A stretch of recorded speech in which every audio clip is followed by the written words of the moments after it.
because I don't know if we're allowed to say this, but you take alcohol out of beer and it's basically a health drink. You heard it here first.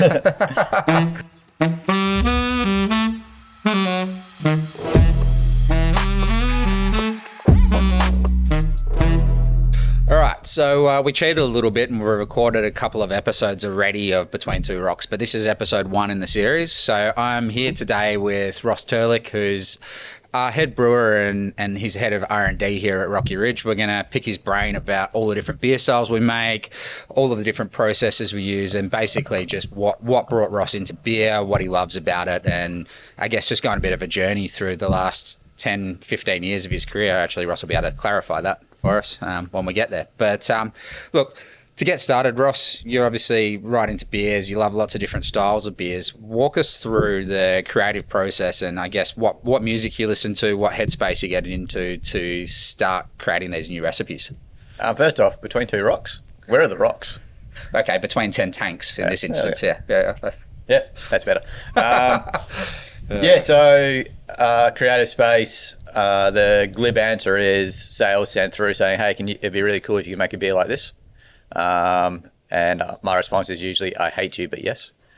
Other than that, music wise, I'm kind of boring. So 3-chord punk is generally what I have going. Or I did try for a while, listen to podcasts, but then got really annoying because you're too busy thinking about other stuff and you miss your podcast.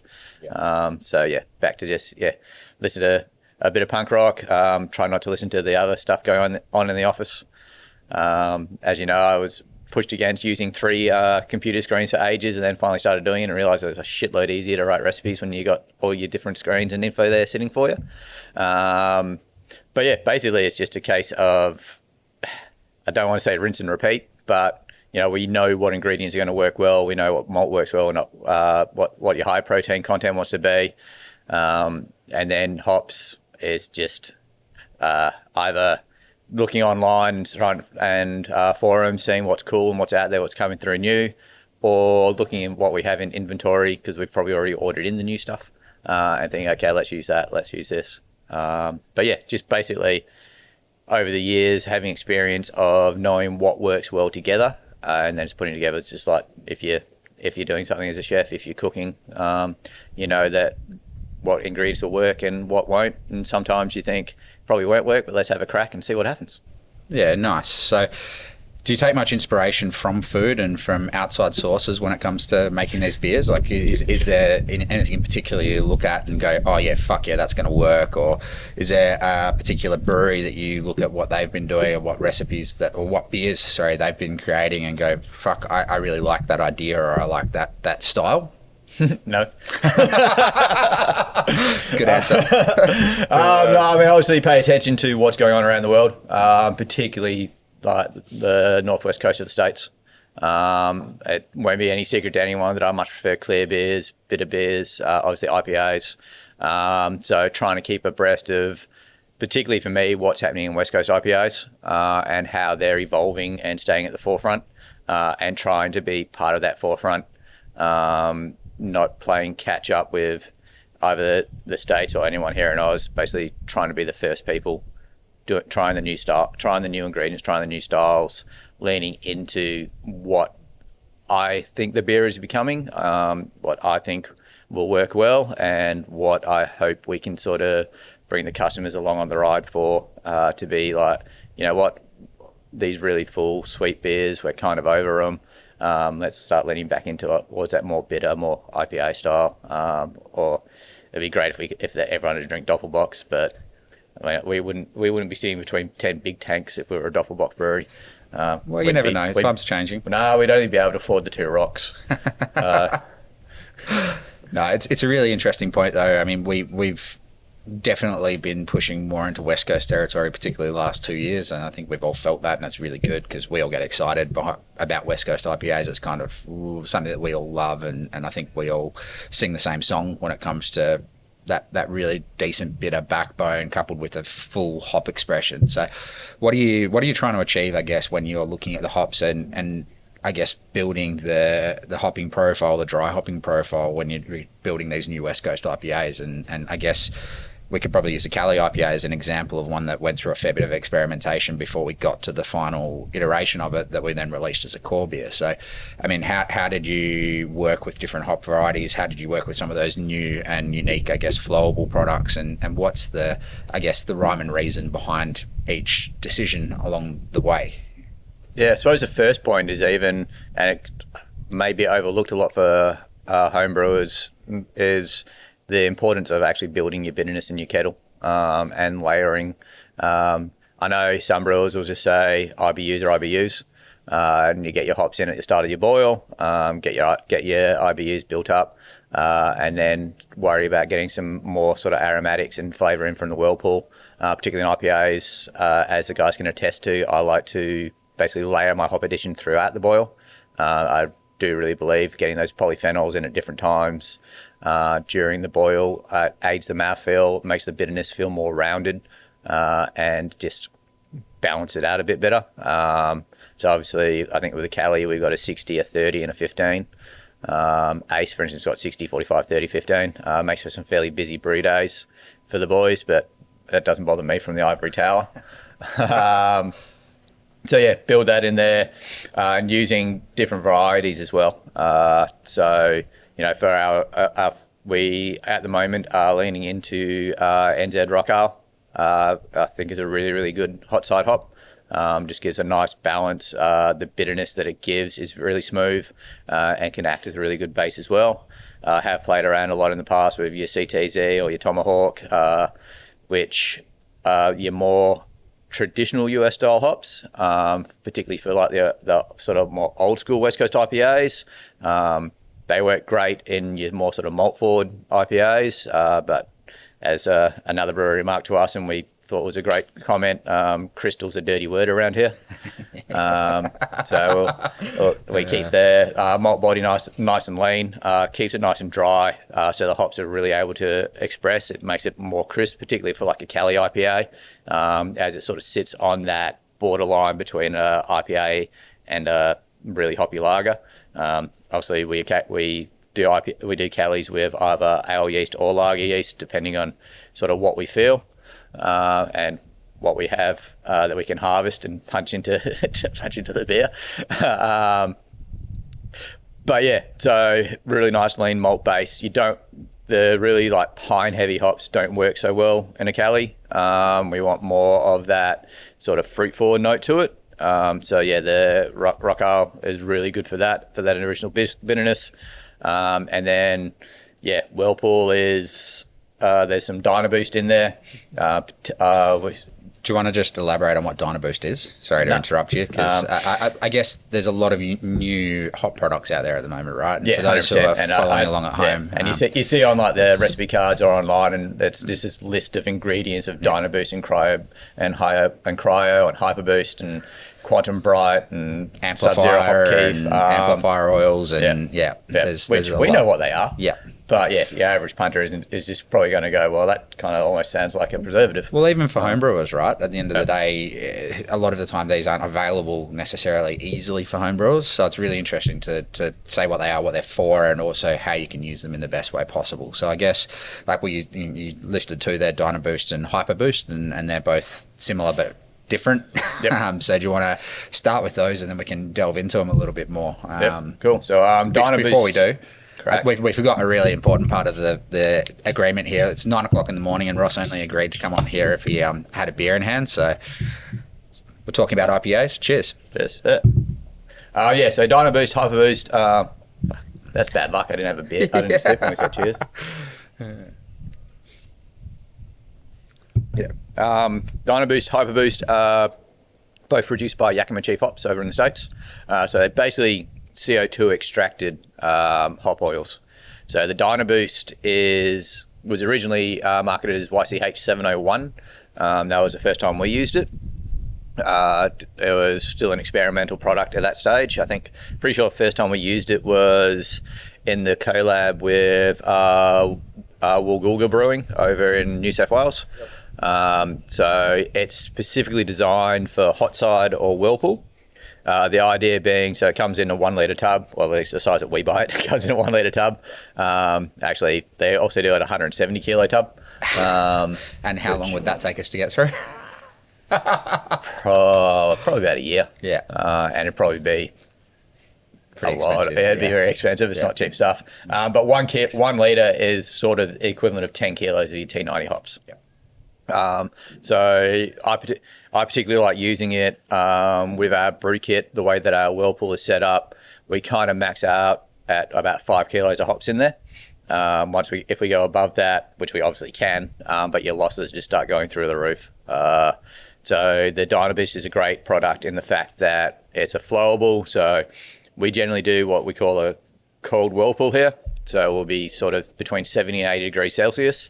We have found with the Dynaboost, it doesn't really assimilate into the beer that well below sort of 90 degrees. So we'll add it right at the end of boil, about 5 minutes from end of boil. We've experimented with it at a whole range of different times and just find that's what works best with our kit. And that allows us, if we put a litre of that in, it's basically like another 10 kilos of hops going into the whirlpool. So we don't kick up a lot of bitterness from it, although it does sit at generally in the 30s for its alpha acid. So if you use it earlier in your boil, you're obviously going to pull a fair whack of bitterness out of it.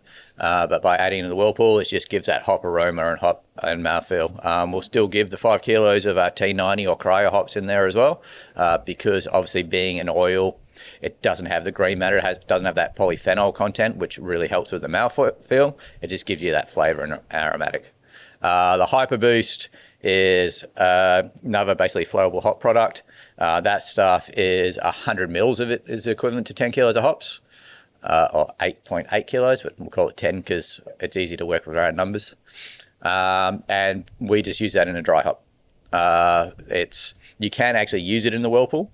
I think that'd be a waste of it. That's just throwing money away because it's basically just an aromatic compound. So if you were to have that in your ferment all the way through ferment, CO2 is just going to strip it off and you're wasting it. So again, we've trialed a bunch of different addition methods with all these sort of hop products, and we found for us, we'll add our Hyper Boost post centrifuge. So after the beer's been sort of filtered, we don't actually filter, we centrifuge, but that's probably a different process question. And so it goes in as a final step. Even the beer's pretty much carbonated as well before it goes in, so there's no chance of stripping out more of the flavour aroma with CO2 as well, and you get your best bang for your buck out of that. Obviously, it's variety specific, so the hop variety that we have of the Hyper Boost, you'll get those characteristics of the hop. We find that A, it gives you a really, really nice top note, and B, it's actually really good shelf and shelf stable. So the aromatics hang around for longer than it would just from T90 or cryo hops. Yeah, nice. So, I mean, number one, in no way are we affiliated with YCH. However, if they wanted to sponsor the show, no worries at all, we'll take it. But no, honestly, it's really cool hearing you talk about the different ways you treat different hops, different products as well. I guess as an analogy for anyone who's not really familiar with brewing, it's kind of like building a curry base, right? You need to add salt the whole way through it. You don't just add your salt at the end, or a bolognese or anything really when you're cooking. You want to continually be flavouring. You're not just going all in one big dry hop or all in once at the whirlpool, because otherwise you tend to find it gets very one-dimensional quite quickly, right? Yeah, or you end up with like as we've always called them, like donut beers. Yep. You just end up, you got the beer, but there's a big ass hole in the middle of it. We've had a few of those before. We've made a few, so yeah, that's why we don't do them anymore. No, we'll try not to. Yeah. You touched on it before, a little bit controversial, but we talk about Cali IPAs. It's not really, I mean, correct me if I'm wrong, it's not defined as a style yet. It's certainly not here in Australia, it's not. Lots of people actually call them IPLs. They get thrown around as different lager types as well. West Coast Pilsner is probably quite similar to a West Coast IPA. What's your take on that? And is that what you see, or is that what you believe, or are they very distinct? I'd say West Coast Pilsner is a fair bit different from like an IPL or a Cali IPA. I do like a West Coast Pils, but it's more leaning towards a Pilsner than an IPA. So it will have like decent bitterness to it, but it won't be as full on as an IPA. The aromatics of it what you like West Coast Pils, I wouldn't hop as heavily or dry hop as heavily as a Cali IPA or an IPL. I think Cali IPA and IPL probably have got more in common, or cold IPA as well. Like that style kind of dropped off the radar pretty quickly, but it's also, I guess, it's very similar. I don't know if the style dropped off the radar, more just people stopped calling it that. Yeah, sure. I think it also didn't sell very well. Well, no one understood what it was, right? Yeah, and exactly. And then there was cold IPA. Obviously, IPL has been around for a while. Then cold IPA came out, and a lot of people were like, "Well, it's just an IPL with rice." Yeah. And then Cali IPA sort of came right at the back of it, and sort of cold IPAs got swallowed into the Cali IPA. In saying that, I mean, a lot of the brewers on the west coast of the States are just calling them West Coast IPA. Yeah, and I mean it is very much a West Coast IPA, just like you say, with a leaner, meaner malt body, right? It's well, I think for me that is a West Coast IPA now. Yeah. The more of the issue, particularly in Australia, the West Coast IPA is still seen as an American IPA. Yeah. Which has got a lot more malt in there. It's got your crystal malt in there. Sierra it's Nevada, more right? resinous. Like, you think Sierra Nevada Torpedo IPA, that's more of an American IPA than a West Coast IPA, right? Whereas a West Coast should have more of a hop expression and it should be less malt body, right? Yep. That's how we see it. But I know a lot of punters still see Torpedo or probably Torpedo is a great example of what would be like a classic West Coast IPA. Yeah. It's got that malt body. It's got all the C hops. It's got that pine resin. Got that chilliness to it, which is a great beer. That's beers which we started drinking. I mean, it just shows that there's so much fluidity between different styles, right? And there's no right or wrong. All it is really it's how we name it, and most of the time in the office we draw a name out of a hat, right? And styles, we're not brewing to a style, we're brewing to a flavour profile that we're trying to create, right? 100%. Yep. And that's, I guess, becoming more and more prevalent across the board. It's basically fucking good beer first and foremost, and then everything else flows down from that, and then it gets left with, what the fuck are we going to call this thing? Yep. And we also know if you put IPA in it, it'll sell. So shit show supervisor. Yeah. Do you want to walk me through this beer? Not really, because it was an absolute shit show. So, we were doing a bit of a hazy IPA development for a new core range product, and I'll let you lead. So basically we decided that our core range wasn't big enough. It needs to be at least 10 beers, right? Apparently. Considering obviously a lot has changed in the last 9 years of Rocky Ridge, considering that there was no core range when we originally started, and we're pushing very much back against the idea of having a core, and the bigger craft breweries at the time said you're crazy for not having a core range. But we probably were, but it helped to form up. It definitely built the brand, and that's what we've become known for, all the different beers that we do. And now we do have a core range because they were right, it actually need a core range. to an extent. I mean, it's about balancing stable quality and stable production with experimentation, right? So, I mean, most people don't realize now 80% of our production is our core range of beers and 20% is the limited release expressions, right? Even though we're producing over 100 limited releases a year, it's still quite a small portion of our overall production. But I would argue that it's probably 50% of the time and energy that we put into our production schedule, right? At least. So there's a lot of energy going into R&D constantly, and that R&D is always being used to fine-tune how we approach our core range and any modifications we're making to it, right? I mean, we've had a huge development over the last 18 months with Jindong Juicy, right? Because we're having big issues with hop creep, and as a result of that, we've had to go back to the drawing board and essentially work out how to rebuild that recipe, make it better, but also make it more shelf stable, right? Do you want to talk through, I mean, we'll leave shit show for a minute and we'll come back to it, but I guess, do you want to walk through that process and what we do in other beers to help shape our decisions around Jindong? Yeah, so basically, obviously, the issue we're having with Jindong was hop creep. For people who are unaware what hop creep is, basically hops have got diastase enzymes and others enzymes in them, and when you throw your dry hop into the beer, basically the hops break down the sugars that have been left behind by the yeast unfermentables, breaks them down into fermentable sugars. If that beer then goes into pack and then is allowed to warm up, any yeast that are in solution will then wake up and eat those sugars, basically increase your carbonation, drop the amount of sugar in there, obviously, and increase your ABV.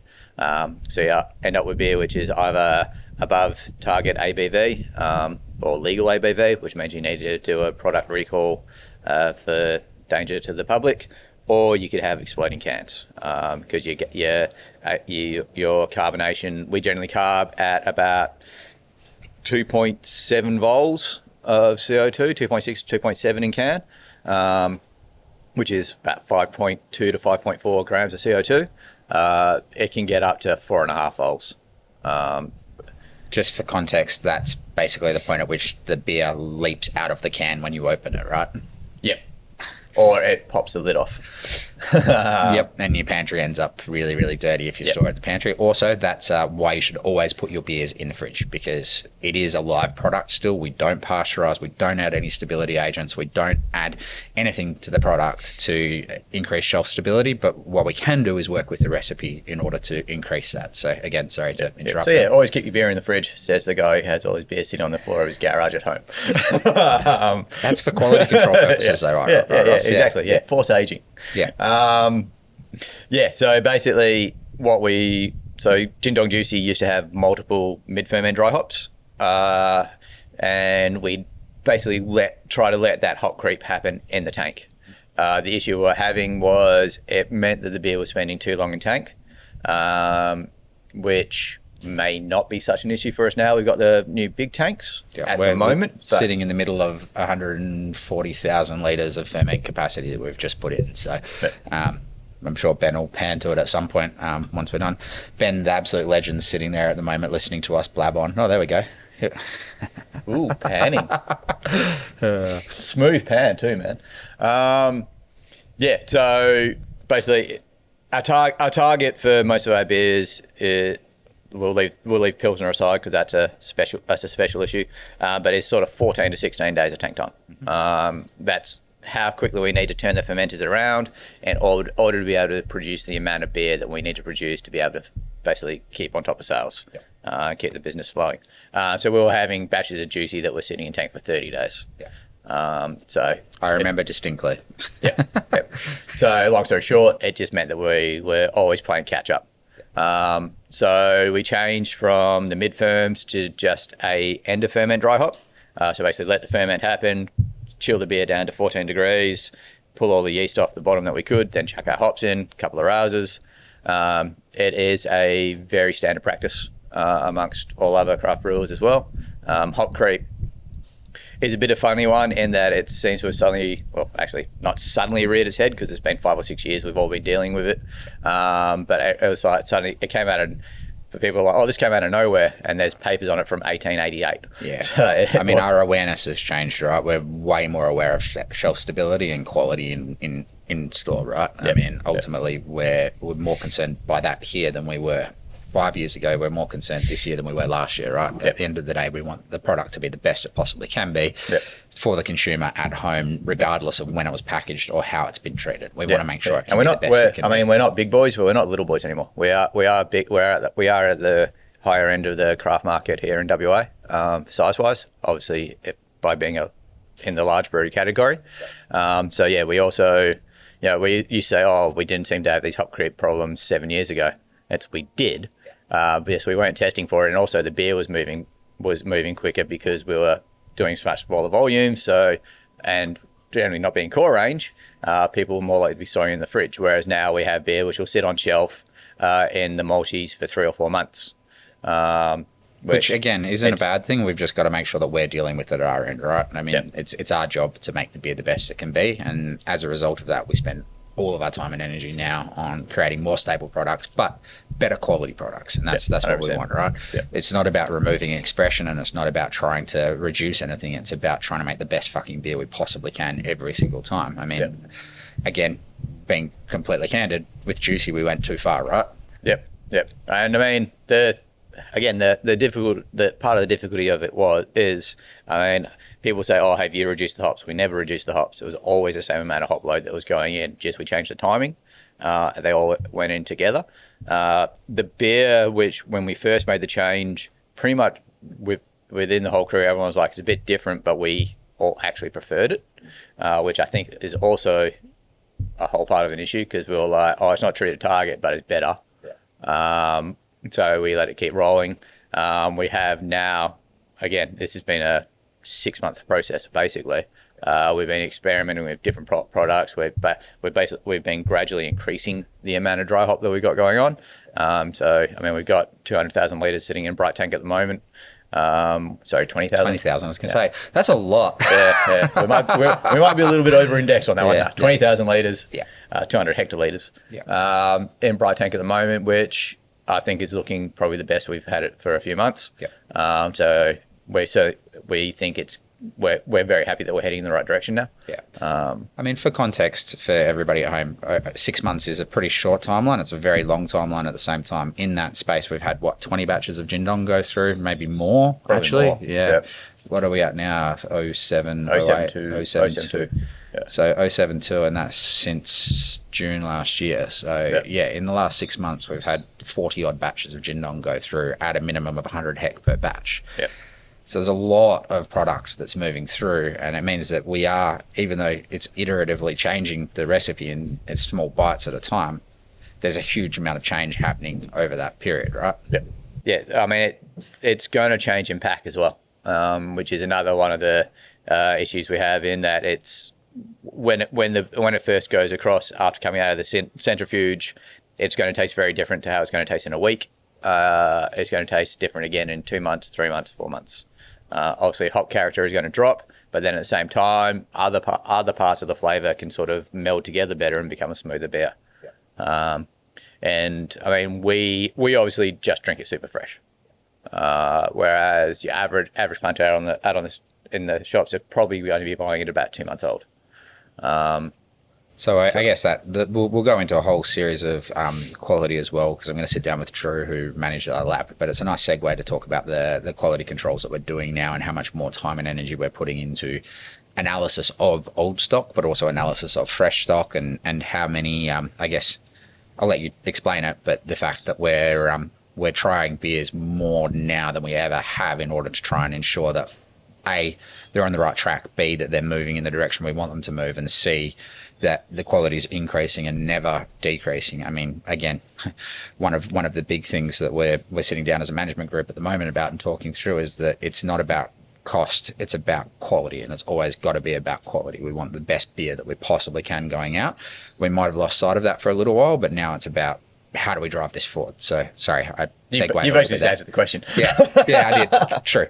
Well, I mean, one of my bugbears in social media world and like brewer world marketing speak, when people say, "Oh, this beer's been tested 15 times," it's like, well, if it's been in tank 15 days, it better have been fucking tested 15 times, because that you're testing your gravity and your pH every time. So yeah, for a start, it's when people say, "Oh, we test this beer 20 times before it goes out," it's like, yeah, that's a bare minimum. Yeah. If you're not doing that, you shouldn't be calling yourself a pro brewery. Sorry, got that out. But yeah, obviously we're running gravity, we're running temperature, we're running pH, we're doing organoleptic sensory on them. Yeast cell counts are happening all the way through from pitching to maturity of the pitch, essentially when fermentation reaches its peak, right? The yeast is the beer is getting run through PCR to make sure there's no wild yeast there. We're plating, we're just basically doing everything we can from a micro standpoint, obviously, to start with. And then we have the sensory program as well. So a beer will be obviously looked at throughout the ferment. Then once it'll then basically get signed off as being okay to transfer through the centrifuge to cellar. Once it's in the bright tank, it'll again be done a sensory on it, just organoleptic as well as microbial. The sensory needs to be signed off by at least 3 people. I think it's 3. Yeah, it's usually about 6 of us who are trying it, but three people. 3 is bare minimum. Yeah. And of that 3, generally speaking, you, me, and Drew have to be at least one of those people. Yeah. And then as long as it passes that, then it'll be okay. It can go to can. Once we start canning as well, then we do the sensory again to make sure that something funny hasn't gone on there. Yeah, and I mean, the context there is between bright tanking and canning, there's another CIP loop. There's a whole nother set of possible issues that can happen before the packaged product is released, right? So we've got to make sure that we're checking the flavor profile, checking the carbonation, checking the dissolved oxygen levels, and then there's still the retention stock that we put to the side that we're then testing at 2 weeks, 4 weeks, and into the future, sort of 3 months' time as well. So it's about seeing how that product holds up, and then we're scoring it against fresh product, we're scoring it against other old products as well, and basically we're trying to build this understanding of how these products either, I mean, it's a really interesting one, right? We tend to find that our products are best at about 4 weeks after packaging, and then they drop off after about 3 months, right? So there's a really beautiful window between 1 month and 3 months where the product sits at its peak, essentially. And then there's a very slow drop off till about 6 months. And then after 6 months, we're still determining where that goes, right? Yep. Would you agree with that? Yeah, 100%. And I mean, it's an interesting thing because we've always been fresh is best. Fresh is best within reason, right? Yep. I mean, it's a classic thing with rock juice, you know. We've had, because it's been hammered into people by craft breweries that fresh is best. You want fresh, you want fresh, you want fresh. Particularly a big beer like your rock juice, your 10% triple IPA with all the fucking hops in there. When that's fresh, it's generally going to be pretty green. It's going to be pretty raw. That's why I think the last couple of years we haven't been able to, because basically we've just been playing catch up. But we always traditionally would pack rock juice 2 or 3 weeks before we sent it out. And then it'd be at its peak when it got to the punters. It would have, all the rough edges will have smoothed out, and it'll just be a really, really nice, smooth 10% triple IPA. Versus, now, I mean, it's still pretty fucking smooth when it goes out, but I do still reckon it's sitting better after a couple of weeks in market. But, if people buy a cube of it, they're not going to drink it in a night. No, that's very true. Most people can't afford a cube of it. You can cut that. No, I say leave it in. But yeah, I mean, also, obviously we're testing throughout the run of the canning run as well to make sure that it does change. I mean, we had the Peach Invasion redo a while ago, which never went to market because the start of the run was hazy as. And then we tested a can roughly halfway through the run and it was crystal clear. Yeah. So it's like, well, that ain't right. Good. Yeah, correct. I mean, there's been a lot of water under the bridge, I think, between then and now as well, in that we've learned a lot more about haze stability and about how to use our centrifuge better to ensure the long-term integrity of the beer, right? I mean, Reese and I did a podcast, which you'll see in a few weeks' time, a couple of weeks ago. But we talked about, and that's absolutely fair. I don't think anyone's going to watch it, so I don't really know what we're bothering doing this for. But we talked about hazy and the fact that, we all say we're better at it, but we still don't really understand how hazy IPAs or hazy beers remain stable or what those interactions are, because it's like the underpants name of beer.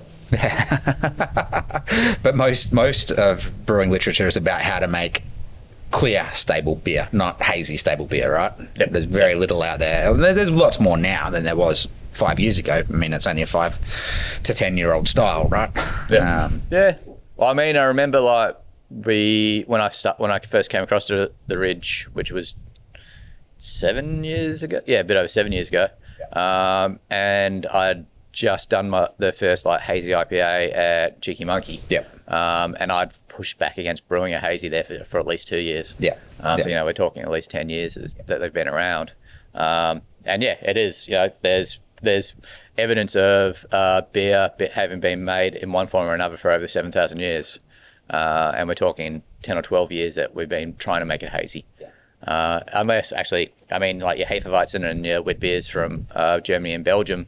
But then one of the tricks to making Hefeweizen stay hazy is actually pasteurization. Yeah, okay. Which we don't want to do on hazy IPAs because it just tastes like cardboard. For, I guess, those who don't know what pasteurization is, it's essentially bringing the beer in package up to and above 60 degrees for a certain amount of time to essentially halt and stop any microbial activity. It's how big brewers and even some small brewers will ensure the long-term stability of their products. It's also a way that you can deal with hop creep. We chose not to go down that pathway to deal with hop creep, but Ross alluded to it making it taste like cardboard, and that's basically because you're prematurely aging the product by doing pasteurization to it. Is that about right? Yeah, true, and you should probably cut that bit out too, because if it's done right, then it's not gonna make it taste like cardboard. It's going to temporarily age it, but then there is also, I mean, obviously we're sending our beer by cold transport as much as we can. If someone opts not to send their beer by cold transport and it goes on a truck, say across the country, it goes in the middle of summer, that's probably going to get pasteurized in the back. It's basically going to get pasteurized in the back of the truck, but in a much more aggressive way. In a much more aggressive way, and for a much longer time. So when they talk about pasteurization, you talk in pasteurization units, which I'll probably leave more to Drew because he knows it better than me. Sure. But you want to keep the temperature as low as you can get away with for the minimum amount of time, because all you want to do is knock that yeast off. If you get the beer too hot for too long, then yeah, you will cook it. For those playing along at home, most of the spoilage organisms and yeast that we're dealing with are pretty temperature sensitive, other than Brettanomyces that can be a little bit less temperature sensitive, and a couple of the Pediococcus strains, right? Yep. For the most part, Lactobacillus is very, very heat sensitive, and certainly brewer's yeast and any forms of brewer's yeast are, generally speaking, considered to be defunct from about 60 degrees, even slightly lower than that, really. So but we don't do it, so it doesn't matter. Oh, well, I mean, no, that's an interesting thing, because we're experimenting with low and no alc right now, and we will be pasteurizing that. So ultimately there are places for it. We've joked and talked about potentially using it for some other products. I don't think it's potentially going to increase our shelf life meaningfully, and I'm not sure it's the right move for us to do, but there is a possibility we will play with it, right? Yep. I mean, I have heard other craft breweries who are branching out internationally as well. They're pasteurizing their product before sending it overseas.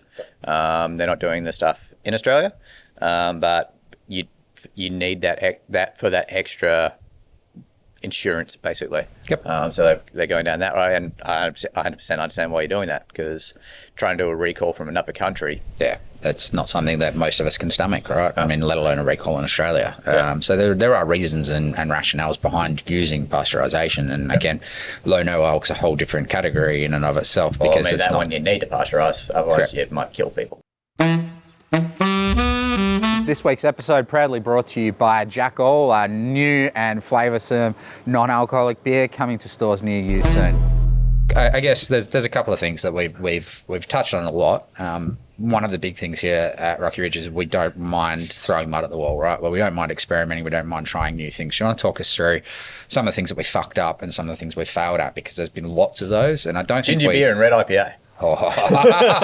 No, I didn't say things you're bad at. No, jokes aside though, we do fuck up fairly regularly, and we certainly make mistakes, and some of them are catastrophic and some of them result in beers that we can't release to public. And we're certainly over the last probably 4 years have been pretty strict on what makes it out and what doesn't make it out, when it comes to flavour, when it comes to stability, when it comes to presentation of the beer. You know, we've had a couple of batches that have had, for lack of a better word, piss poor foam, and we've chosen not to release them simply because of that. We've had a couple of batches that just haven't met our sensory demands, particularly Gin Dong Juicy, because we brew so much of it, where we've either had to turn it into another product, which we have done successfully, or we've worked out that we can add certain types of oils to it once it's in the bright beer tank to resurrect it, but that doesn't always work. So talk me through the failures and what we do to learn from them to make sure that we don't have more of them, I guess. Yep. I mean, yeah, there's a saying that you're not a real brewer until you've dumped a batch of beer. And as you say, we've dumped multiple batches. You don't feel like a very good brewer when you're doing it, but you actually are being the best brewer you can be by dumping the product which isn't up to scratch. Yep. It may feel to us like craft beers have been around forever, but we're still a very young industry in a very crowded market. So we're still at a stage where you don't want anyone releasing bad beer. Yeah. Because we're still having, even in WA, we still get people who have never heard of Rocky Ridge. 100%. It's still very much a learning curve, right? Yep. And for us, you only get one opportunity to put the best foot forward. So when someone grabs your beer off the shelf, it has to be the best it can possibly be. I mean, we're much better now than we used to be at going around to all of our customers and making sure that we've got fresh beer with them as well, and making sure that we're removing what we call shelf turds from the shelves, and not allowing there to be beers that are over a year old in any of our retailers. Yeah, 100%. It's a big thing, and again, like I said, we have fucked up, and we fucked up pretty bad for some of our beers. You know, we've had beers that have gone completely south in tank. We've had some that have been really lucky, like Sour Buffalo, that was a complete fluke, but ended up being a delicious beer. You know, that does happen, but it's the 1 in 100. It's not the 99 of those 100, right? No, exactly. No. So I mean, we've had raw ingredient issues come through, which have basically caused the beer to not be true to target. So you know, we've then been able to basically catch them, most of them fairly early, and then that beer will go to drain. Off the back of that, we've got a lot better at our raw ingredient intake, of checking the raw ingredients and also tracking. So knowing exactly what's gone into every beer. Yeah. So if we do have an issue, we can sort of say, this didn't actually happen, but say for instance, batch juicy number 68, there was some hops in there which we used the wrong hops. Then we can say, okay, that needs to be flagged. That can't go out as gin don juicy. Again, that did not happen.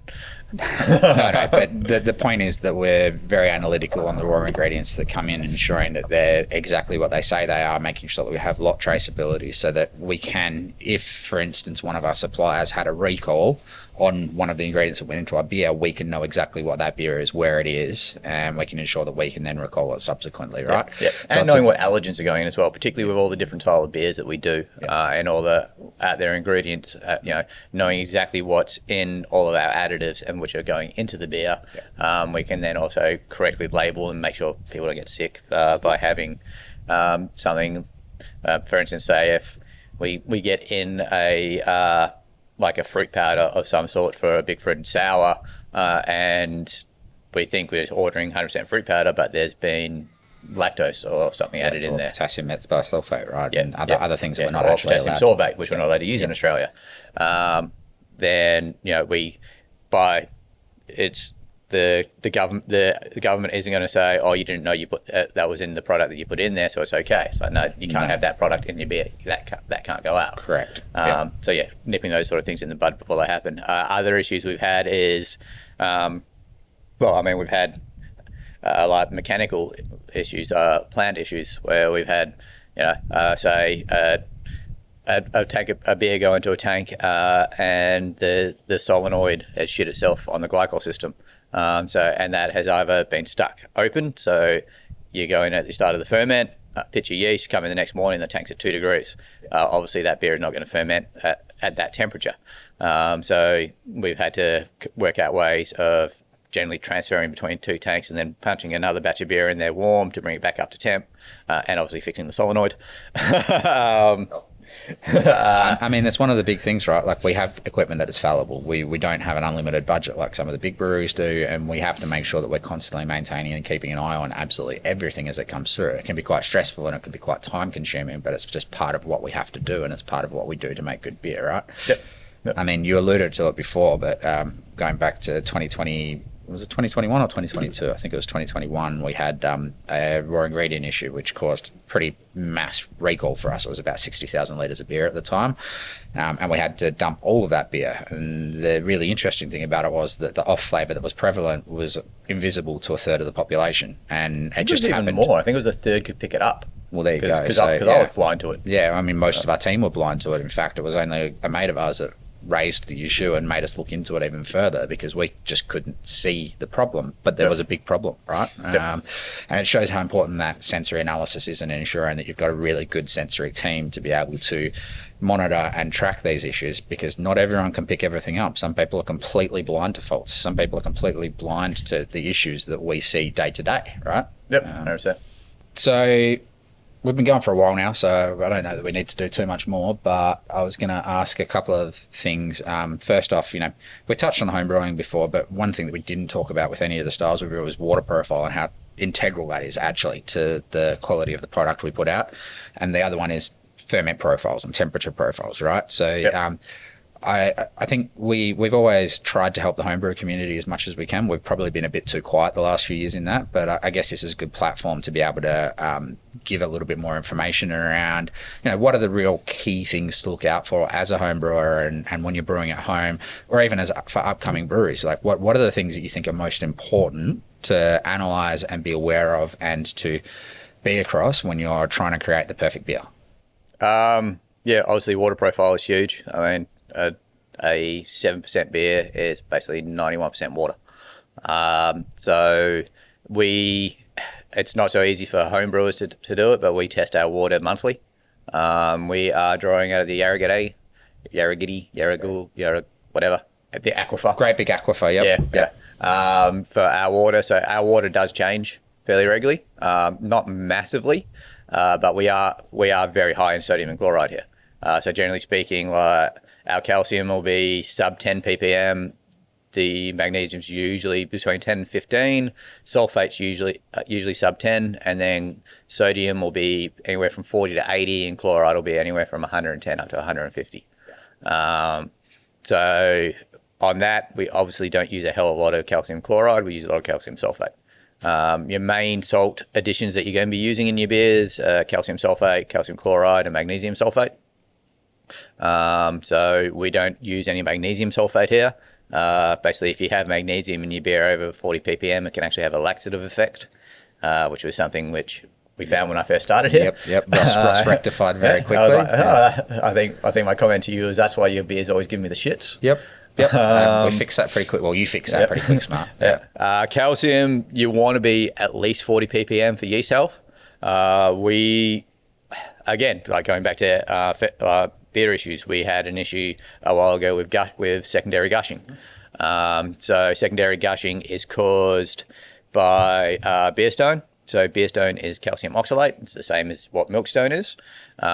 So the idea of what we were doing was I was keeping our salt additions down as low as I could, and keeping that calcium down around the 40 ppm, particularly for the Pilsner, because it's supposed to be really soft water. And what we were finding was having the calcium higher gets the calcium oxalate to precipitate out. The oxalate's coming from the malt.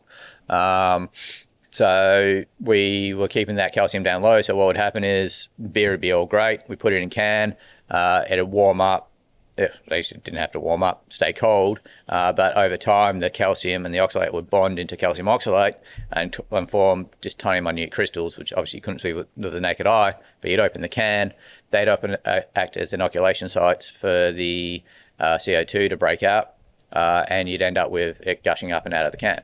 And we know that wasn't hop creep as well, or anything else that was causing it, because we went through a huge amount of sensory analysis and laboratory analysis to determine that we weren't seeing pH change. We weren't seeing any creep in gravity. We weren't seeing any meaningful change. Stable. I mean, Pilsner obviously not dry hopped, so you're not going to have that. There'd be no change. Like PCR, plating, all checked, nothing had changed at all. Because obviously our first thought, it's overcarbed. But no, it wasn't. It was this gushing effect, and you could lose up to half a can. Yeah, it was pretty brutal. Yeah, and really, really fucking frustrating. Yeah, and it was weird because it came out of nowhere. Like we'd been packing the pills for a while. I hadn't seen that. We had one batch start doing it. Yeah, and then that was it. And it just kept doing it. Yeah. I remember. Yeah. So basically the way that we've fixed that is we increased our calcium from 40 ppm up to 100 ppm. So that basically gives you a lot more there to bond. And we've also actually increased our boil time from 60 minutes to 90 minutes. So more of that bonding happens in the kettle, and then it gets bound up in the trub, which goes not to drain, goes to cattle feed, because it's not good for our wastewater. But also is a really valuable source of nutrients. Most of the time it's coming out of fairly rich in sugar, but also in all of the good shit that goes into beer and malt, right? Yep. Because I don't know if we're allowed to say this, but you take alcohol out of beer and it's basically a health drink.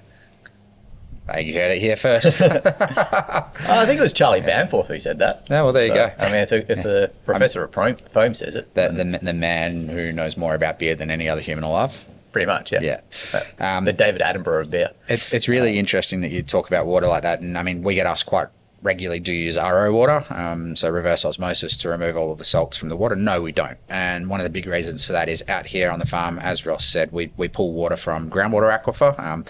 We're not actually in the Yarragadee. We're not allowed to be. Our water aquifer is the Leederville Capel aquifer. But anyway, they're slightly different levels, slightly different water types. But we don't RO because the waste from that RO is actually really quite difficult to deal with. And being on a farm in the middle of fucking nowhere, Jindong, we don't have the ability to put it down the drain to go and be dealt with by the City of Busselton's water treatment. We don't have the ability to do anything other than use it on site.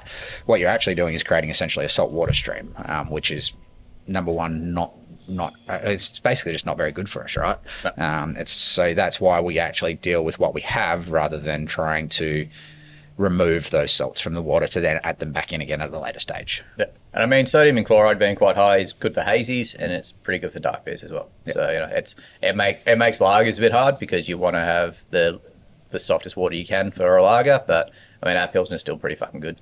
Yeah, not to just pat myself on the back, but let's face it. I mean, it's actually, our Pilsner is actually our most awarded beer. It's one of the most gold medals out of all our beers. Yeah. So maybe you don't need that soft water quite so much, or maybe just judges in WA don't care. Or maybe you've actually found the right way to balance that water profile out so that... I mean, that's the least likely answer, but could be. Mate, you're supposed to be talking it up to home brewers. No. But again, we've kind of gone a little bit off topic there, but the point is that water profile is incredibly important. Most people will find that you can ask your local water supply for the water profile, or as I said, you can go going to your local water suppliers. They'll give you for a whole area, and it can change quite a bit within the area. A lot of pool shops, apparently you can take it in, they can test for you for water. Okay, cool. So that's an option for a home brewer. Or when I was home brewing, I was actually buying like the big bottles of spring water from either Coles or... I mean, you only need 100 litres or 50 litres or whatever it is, whatever exactly. size of batch you're brewing. And it doesn't cost that much. And also it's got the salt, quite often it'll have the salts written on the side of it. Yep. So you can actually build your profile quite easily from that. Or you can buy RO water as well. Yeah. Or City of Busselton, you can actually go down to the foreshore and they've got filtered water in the taps. Well, there you go. I've seen lots of people filling 20-litre containers up down there. So you can just do that as well. That's probably the easiest way. Or I know a lot of homebrewers also have RO systems who, obviously there's homebrewers out there who really get down to the nitty-gritty of it. Yeah. I remember seeing a meme a while ago of two like brew sheets written down, and one had like every single step like recorded beautifully, and another one was just like strike out 14 Plato. And where do you see home brewer, pro brewer. It's very true. No, I mean, look, we take lots of critical measurements, but the reality of the way our system's designed now, we should be hitting those numbers pretty consistently with every batch that we put through for our core range at the very least. Limited release is a little bit different. There's a little bit more of an unknown in there, right? We're generally pretty good on the limited too. I mean, part of the factor is we do so many, so we know what things are going to do. But for instance, we had a guy come out to do some maintenance on our mill a month ago, and actually found that over time our mill gap had actually sort of widened on one end. It was a V gap, right? Rather than it being uniform. Yeah.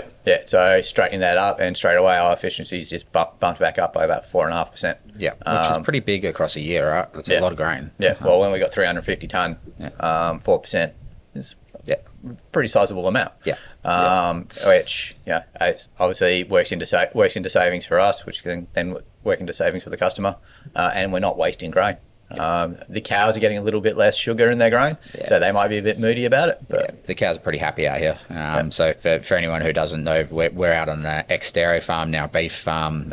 So all of our spent grain, most of our yeast, and quite a lot of the hop trub as well goes out and gets fed to the cattle on site. Really good form of nutrition. The yeast particularly has a whole pile of good stuff in there for the cattle, and it's a nice little closed loop for us. Yeah. I still say we should get pigs as well, but. Sure. I also don't have to deal with the animals. So. I like bacon, so I agree. I agree. I like bacon and beer. Crispy bacon. Yeah, there we go. Yeah. Rocky Ridge beef, Rocky Ridge pork, Rocky Ridge beer. Cool. It's made for it. Yeah. No, I love it.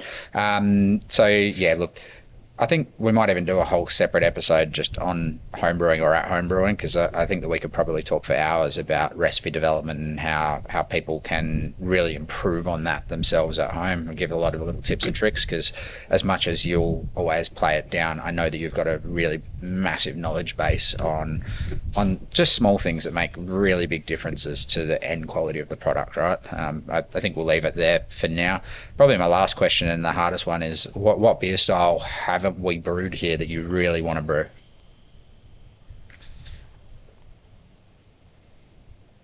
What beer style haven't we brewed here? Yeah, that's where I'm at. I don't think we've done a group, have we? No, we haven't done a group. I don't know if I really want to brew one, but Not particularly. I mean, I wouldn't mind brewing one, but then it becomes a sales problem. Just more lagers. yeah.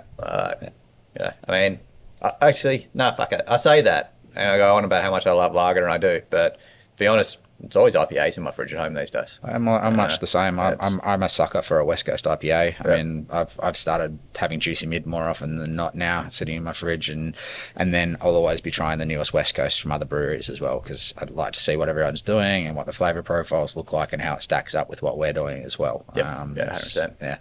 Yeah.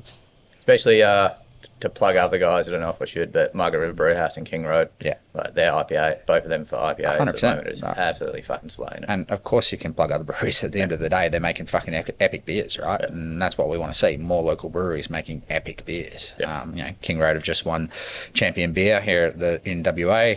We've won a champion trophy as well, which is pretty awesome. It's a really big pat on the back for them, particularly to do it for a pale ale. That's a pretty hard style to get a champion trophy for.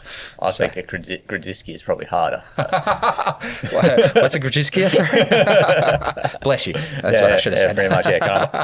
Can I buy a consonant? So I guess final question for the day, and then sorry, final Ben. question? Third last question for the day. No. Desert Island beer. You're only allowed one more beer for the rest of your life. I reckon I know what it is, but go. You probably do, because I answer this all the time, but Orville. Yeah, love it. So, fuck yeah. For people that don't know what Orville is, it's a Trappist beer. It's basically like when it's fresh, it's like a Belgian IPA, but they inoculate it with Brettanomyces yeast. So over time, it changes as well, so you don't get bored. Very good. As long as like every year you get a fresh cape. It's still only one beer, right? Yeah, no. It's always going to be fresh, of course. Yeah. You basically have the brewery on the island with you. Yeah. Anything else you wanted to chat through? Anything you reckon we've missed or highlighted or that we should talk about? I'll leave it to my chat with HR. Fuck. Cool. All right. Sick. That's a wrap, I guess.